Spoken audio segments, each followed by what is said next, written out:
Treviso i sindacati hanno deciso di celebrare dove si è combattuto contro il Covid, RSA e ospedali. Sicurezza e dignità dei lavoratori al centro delle manifestazioni. Con la pandemia abbiamo riscoperto un nuovo valore del lavoro, così la vicepresidente di Confindustria Maria Cristina Piovesana in occasione del 1° maggio. R-Conti a 0,89 ma scende l'incidenza dei positivi. Intanto ieri somministrate 8.500 dosi di vaccino nella Marca. ULSS 2 alla ricerca di un maxi hub vaccinale che possa accogliere 6.000 persone al giorno. Primo fine settimana in fascia gialla, sin dal mattino mercato e vie del centro prese d'assalto ma non si sono registrate criticità. Finalmente siamo tornati ad un po' di normalità, dicono cittadini ed esercenti. Reddito di cittadinanza, operazione dei Carabinieri di Treviso in collaborazione con l'INPS provinciale, scovati furbetti in vari comuni del Trevigiano. Incendio nella notte distrugge 3 auto ferme nel parcheggio di un'abitazione privata a Villorba. Carabinieri e vigili del fuoco che stanno effettuando gli accertamenti non escludono la pista dolosa. Il sindaco di Breda ha consegnato l'onorificenza a gente del Piave. A ricevere il riconoscimento Sonia Foresto per il suo impegno nel sociale e Teresa Cattarin, 107 anni, da sempre vicina ai suoi concittadini. Buonasera e buon 1° maggio, ben ritrovati con l'edizione trevigiana dei nostri telegiornali. In primo piano appunto le celebrazioni per la festa dei lavoratori che a Treviso i sindacati hanno deciso di onorare davanti all'ospedale Caffoncello, simbolo di questo anno e mezzo di lotta contro la pandemia, ma naturalmente nei discorsi di chi ha preso la parola i tanti temi, dal lavoro femminile alla sicurezza sul posto di lavoro. Un secondo di silenzio per quello che è successo al nostro giovane lavoratore di 23 anni e anche per quelli colleghi lavoratori della sanità che purtroppo non ci sono più causa Covid e stavano lavorando anche loro. Grazie a nome dei lavoratori della sanità. È stato... Pochi secondi di silenzio che il direttore Benazzi ha chiesto di osservare in memoria di Mattia Battistetti, il 23enne deceduto in un incidente sul lavoro a Montebelluna, e di tutti gli operatori della sanità che in questo anno e mezzo di pandemia hanno perso la vita nella lotta al virus. Andranno chiamati eroi anche quando tutto sarà finito, sottolinea Benazzi, quando faranno i turni di notte o quando qualche paziente in ambulatorio si arrabbierà con loro. Le celebrazioni del 1° maggio a Treviso hanno visto CGIL, CISL e UIL riuniti davanti al Caffoncello per un grazie a medici, infermieri, OSS impegnati nei reparti, ma anche per ribadire quelli che sono i temi caldi legati al lavoro, un lavoro al quale l'emergenza sanitaria ha dato nuovo valore. Abbiamo capito che alcuni lavori che sembravano lavori marginali o che venivano in qualche maniera marginalizzati invece sono importanti. È importante il lavoro manuale, è importante il lavoro di cura, sono importanti le badanti, sono importanti i panettieri, sono importanti gli agricoltori. Naturalmente inevitabile non parlare della sicurezza sui luoghi di lavoro e di quanto ci sia ancora da fare. Oggi c'è da scrivere una pagina nuova che è quella di creare lavoro, perché questa società, la nostra comunità ha poco lavoro, ha bisogno di lavoro, perché di lavoro si deve vivere, non si deve morire. Purtroppo ancora oggi, ancora nel 2021, nella società avanzata si muore di lavoro. La crisi è ampia, ma chi la sta sopportando di più sono le donne, ha ricordato nel suo intervento il segretario della UIL Fraioli. Perché una donna non lavora solamente, ha 2, 3, 4 lavori, al dovere, la necessità di portare avanti una famiglia, le relazioni. Non ci dimentichiamo di queste lavoratrici. Di un nuovo patto sociale ha invece parlato il sindaco di Treviso Mario Conte, che ha detto: in questi 14 mesi ho asciugato le lacrime di uomini e donne che non chiedono ristori ma solo di lavorare.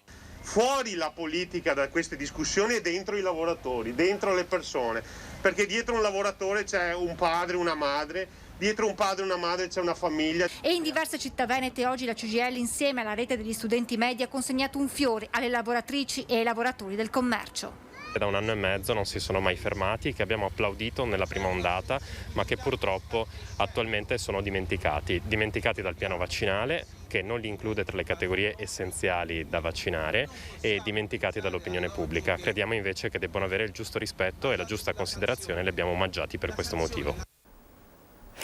A Belluno invece i sindacati quest'anno per il 1° maggio hanno scelto il piazzale della casa di riposo di Belluno, simbolo del sacrificio sofferto per la pandemia. Ritorniamo qui per ringraziare innanzitutto i lavoratori e sociosanitari, in questo caso quelli delle case di riposo, per il grande, efficace, stupendo lavoro che hanno fatto durante la pandemia. La pandemia ci ha insegnato che è necessario sostenere un sistema sanitario forte ed efficiente. 1° maggio dedicato alla salute e ai lavoratori della sanità anche a Belluno, davanti al luogo simbolo della crisi pandemica che ha pagato non solo in termini di contagi ma anche di vite umane. Abbiamo scoperto durante questa pandemia che i lavoratori che ritenevamo per troppi anni lavoratori di serie B sono invece quelli che garantiscono servizi essenziali. Dobbiamo riscoprire che questi sono i lavori fondamentali su cui si basa la nostra società, dobbiamo riportarli al centro e rimetterli al centro del villaggio. Uno degli obiettivi di questa manifestazione qui è ricordare tutti i lavoratori, ma soprattutto quelli che sono stati detti eroi e il giorno dopo vengono chiamati untori. Questa è una delle preoccupazioni che noi abbiamo, chiediamo a tutte le persone di vaccinarsi, ma chiediamo anche che la politica abbia attenzione per chi ha dato tanto e è stato osannato come eroe. Davanti alla Gaggialante parla anche Jenny, un'operatrice della casa di riposo che racconta il lavoro in prima linea, all'interno di tute dove non era possibile piangere, il dolore e lo spaesamento nel vedere i reparti trasformati in terapie intensive. Di malessere e disagio sociale ha parlato il presidente della provincia, Roberto Padrin, e della sofferenza degli anziani. Case di riposo rappresentano un po' il simbolo della crisi pandemica, soprattutto le sofferenze che i nostri anziani hanno dovuto subire in questo anno, anche distanti dai propri parenti, dai propri familiari. E un grazie ovviamente al mondo del lavoro degli operatori della sanità, ai medici, agli infermieri, agli operatori sanitari. Penso che sia stato fatto un lavoro straordinario e a loro va il loro grazie in questa giornata. E per Confindustria questa pandemia ha fatto riscoprire un nuovo valore del lavoro. Con la pandemia abbiamo riscoperto forse qual è il valore del lavoro, tant'è che molta gente sta chiedendo oggi di poter veramente lavorare. Io penso e spero che ne usciremo migliori. La speranza della vicepresidente di Confindustria Piovesana per questa ripartenza dell'economia italiana tra chiaroscuri, settori che hanno sofferto meno e che ora tentano di trainare anche i comparti in maggiore difficoltà. La festa del 1° maggio deve essere l'occasione per riscoprire quel valore che il lavoro merita di avere. Che il concetto del lavoro effettivamente ritorni tra i concetti fondamentali del nostro vivere insieme. Il futuro delle imprese deve però fare i conti con le difficoltà legate a reperire risorse umane da inserire nelle attività produttive. Una grande sinergia tra il mondo della scuola e il mondo dell'industria affinché ci sia un orientamento per i giovani dove un domani possano trovare dei lavori che li soddisfano sulla base del percorso scolastico fatto. E in occasione di questo 1° maggio a fare un bilancio della situazione legata al lavoro l'assessore regionale Elena Donazzan. Si tirano le somme dopo un anno e oltre di pandemia. Stavolta non si parla di numeri legati alla sanità, ma legati al mondo dell'economia. Sono ben 4.700 i posti di lavoro persi nel Vicentino nell'ultimo trimestre, con molte famiglie in ginocchio. Numeri pesanti che secondo Acli Vicenza fotografano situazioni già complesse a seguito dell'aumento del costo della vita, di salari inadeguati e del crescente impatto delle spese quotidiane su un modesto budget. È un momento di riflessione, ma che non può esserci una festa se non c'è il lavoro. E che noi abbiamo la necessità di oggi guardare, perché il Covid è stato un acceleratore anche di conflitto sociale rispetto ai temi del lavoro legati a significative perdite e soprattutto una perdita di fiducia. Sono molte le persone che si sono trovate a cercare lavoro, sono molte le persone che dovrebbero essere iscritte nelle liste dei centri per l'impiego ma non ci sono perché sono prive di fiducia e quindi sono gli inattivi. Le previsioni sono fortemente con il segno meno, anche se la voglia di ripresa non manca. L'Istat stima per il secondo trimestre dell'anno una caduta di entità eccezionale per il PIL nazionale che segue il già ampio calo del primo trimestre in virtù del peso del settore turistico sull'economia regionale e di una maggiore apertura internazionale del manufattiero veneto. Ma i numeri sono anche questi. Disoccupati nella provincia di Vicenza nell'anno 2018 5.415, Nel 2019 salgono a 7.740, mentre nel 2020 sono saliti ulteriormente raggiungendo quota 10.655. Il triste primato riguarda la provincia di Belluno con ben 71.205 disoccupati lo scorso anno. Anche le assunzioni in apprendistato sono calate. 121.720 erano quelle effettuate nel 2018, passate a 107.145 l'anno seguente, scese a 87.560 nel 2020. E anticipiamo la pagina di sport per darvi la notizia del poker per l'Imoco Volley, che ha appena conquistato la sua Champions League a Verona contro le turche del Vakif Bank Istanbul. Una vittoria al cardiopalmo, una vittoria sofferta, errori dall'una e dall'altra parte, ma le Pantere di Conegliano ci hanno messo il cuore.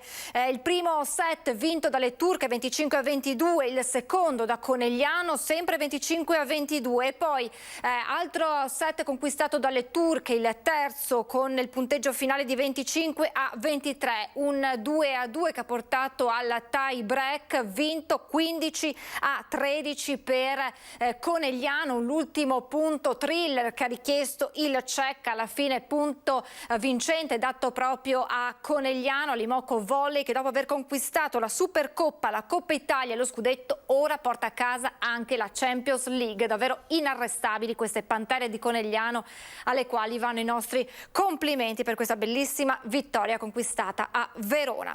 Torniamo a parlare di pandemia, dell'emergenza Covid, perché ieri nella Marca sono state somministrate oltre 8.500 dosi di vaccino. Si accelera, l'ULSS 2 sta ora cercando un grande hub vaccinale nel quale far confluire in una giornata 5.000-6.000 persone. Oggi siamo 0,89, quindi non lontanissimo dalla zona arancione, perché basta arrivare all'1 e noi andiamo in zona arancione, però quello che ci consola sono la diminuzione dei tamponi positivi, della positività, siamo intorno al 2,8%. La parola d'ordine: non abbassare la guardia, perché il passo per tornare in zona arancione è molto breve. L'appello ai cittadini del direttore Benazzi in questa delicata fase di convivenza con il virus che continua a colpire, e se da un lato gli anziani grazie alla copertura vaccinale si ammalano molto meno, dall'altro la fascia in cui si rileva ora la maggiore positività è quella dei più giovani. Attenzionate speciali sono soprattutto le scuole. Siamo ormai a oltre 170 classi messe chiaramente in quarantena o in monitoraggio, però è anche vero che per fortuna gli studenti sono positivi ma asintomatici. E allora è fondamentale vaccinare e vaccinarsi. Ieri negli hub della Marca sono state somministrate 8.500 dosi, altre 8.000 in programma oggi. Per gli over 60 abbiamo ancora a disposizione circa 15.000 posti, nell'arco fino al 19 di maggio. E in vista di un'ulteriore accelerata della campagna, l'ULSS 2 sta cercando un grande punto vaccinale in cui far confluire contemporaneamente 500-600 persone. Stiamo ragionando su un punto vaccinale importante di 5-6.000 vaccinazioni al giorno, che ci darebbe la possibilità quindi di riunire un paio di punti vaccinali che oggi sono un po' in sofferenza, proprio perché si avvicina l'estate, non c'è la possibilità di mettere in sicurezza dal sole o dalla pioggia gli utenti, per evitare che si creino code all'esterno. In mattinata Benazzi ha preso parte alle celebrazioni del 1° maggio davanti al Cafoncello, l'occasione per ricevere i complimenti per il riconoscimento di cavaliere ricevuto dal capo dello Stato Mattarella. Ringrazio naturalmente i sindaci, credo che grazie a loro, perché sono loro che hanno fatto la segnalazione, e ringrazio anche Sua Eccellenza il Prefetto. Sono onorato veramente di questo e ringrazio veramente tutti. Primo weekend in giallo, tantissime persone sin dal mattino si sono riversati in centro a Treviso, nessuna criticità e la voglia di tornare ad un po' di libertà. Se non fosse per le mascherine potrebbe sembrare un normale sabato, che quest'anno coincide anche con la festività del 1° maggio, ma i dispositivi di protezione ricordano come l'emergenza sanitaria non sia ancora passata e come si stia ripartendo in questo primo fine settimana in zona gialla.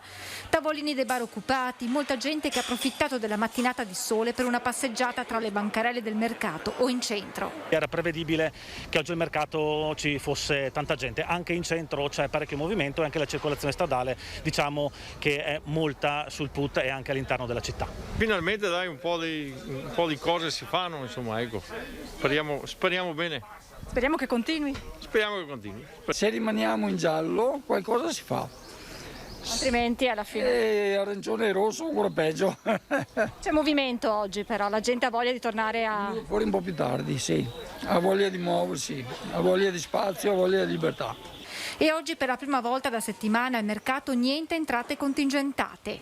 Essendo fascia gialla non c'è la necessità di contingentare, comunque c'è la presenza dei volontari e anche la presenza degli agenti di polizia locale che naturalmente stanno molto attenti che non ci siano assembramenti statici.